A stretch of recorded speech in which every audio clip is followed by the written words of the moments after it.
Indian army ಸೇರಬೇಕಾದರೆ ನಿಮಗೆ medical test ನಡೆಸುತ್ತಾರೆ.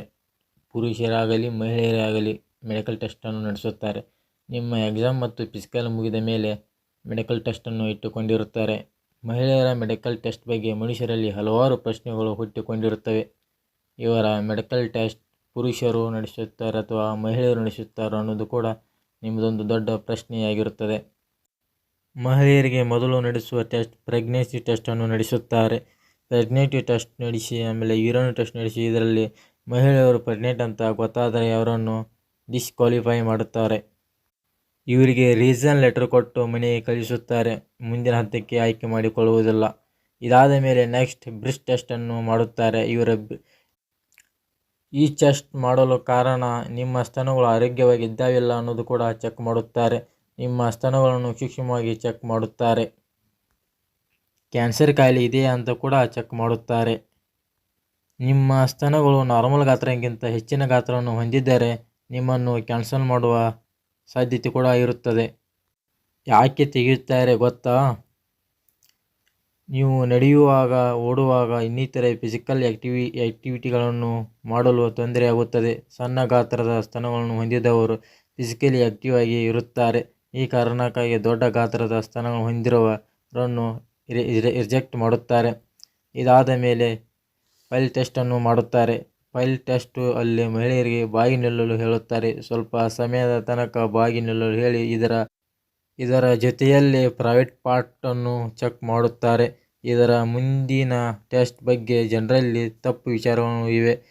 ವೆಜನಿಟಿ test. ಒಬ್ಬಳು ಮಹಿಳೆ ತನ್ನ ಪ್ರೈವೇಟ್ ಲೈಫಲ್ಲಿ ಹೆಚ್ಚು ಆಕ್ಟಿವ್ ಆಗಿದ್ದರೆ ಆ ಮಹಿಳೆ ಆರ್ಮಿಗೆ ಸೇರಲು ಸಾಧ್ಯವಿಲ್ಲವಾ?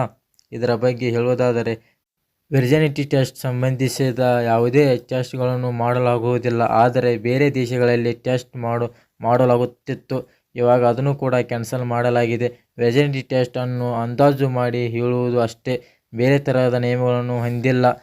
ಟೆಸ್ಟ್ ಮುಗಿದ ನಂತರ ಉಳಿದ ಅಂಗಗಳ ಟೆಸ್ಟ್ ಮಾಡುತ್ತಾರೆ. ಅದರಲ್ಲಿ ಮೊದಲು ಕ್ನಾಕ್ನಿ ಟೆಸ್ಟ್ ಮಾಡುತ್ತಾರೆ. ಮಹಿಳೆಯರಿಗೆ 2 ಕಾಲುಗಳನ್ನು ಜೋಡಿಸಿ ನಿಲ್ಲಲು ಹೇಳುತ್ತಾರೆ.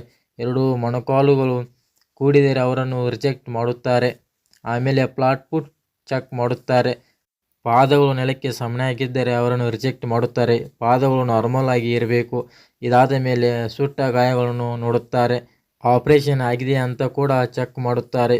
ಹಲ್ಲುಗಳನ್ನು ಕೂಡ ಚೆಕ್ ಮಾಡುತ್ತಾರೆ. ಆಮೇಲೆ ಕಿವಿಗಳನ್ನು ಚೆಕ್ ಮಾಡುತ್ತಾರೆ.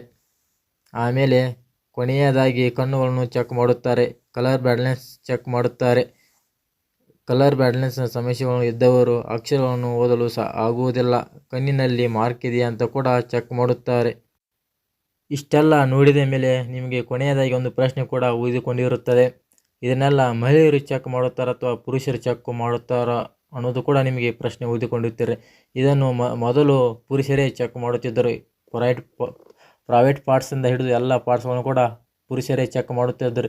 ಇವಾಗ ಅದನ್ನು ಕ್ಯಾನ್ಸಲ್ ಮಾಡಿದ್ದಾರೆ. ಮಹಿಳೆಯರೇ ಚೆಕ್ ಮಾಡುತ್ತಾರೆ. ಪುರುಷರು ಮತ್ತು ಮಹಿಳೆಯರೇ ಚೆಕ್ ಮಾಡ್ತಾರೆ. ಪ್ರೈವೇಟ್ ಪಾರ್ಟ್ಸ್ಗಳನ್ನ ಮಹಿಳೆಯರು ಚೆಕ್ ಮಾಡುತ್ತಾರೆ. ಇನ್ನು ಉಳಿದ ಪಾರ್ಟ್ಸ್ಗಳನ್ನು ಪುರುಷರು ಕೂಡ ಚೆಕ್ ಮಾಡುತ್ತಾರೆ. ಇನ್ನು ಇದರ ಒಂದು ಇಂಡಿಯನ್ ಆರ್ಮಿ ಮಹಿಳೆಯರ ಮೆಡಿಕಲ್ ಟೆಸ್ಟ್ ಬಗ್ಗೆ ಇಷ್ಟು ಮಾಹಿತಿಯಾಗಿರುತ್ತದೆ. ನಮ್ಮ ವಿಡಿಯೋ ನಿಮಗೇನಾದರೂ ಇಷ್ಟ ಆಗಿದರೆ ಶೇರ್, ಸಬ್ಸ್ಕ್ರೈಬ್, ಲೈಕ್ ಮಾಡ್ಕೊಳ್ಳೋದನ್ನು ಮರಿಬೇಡಿ. ಓಕೆ, ಬಾಯ್.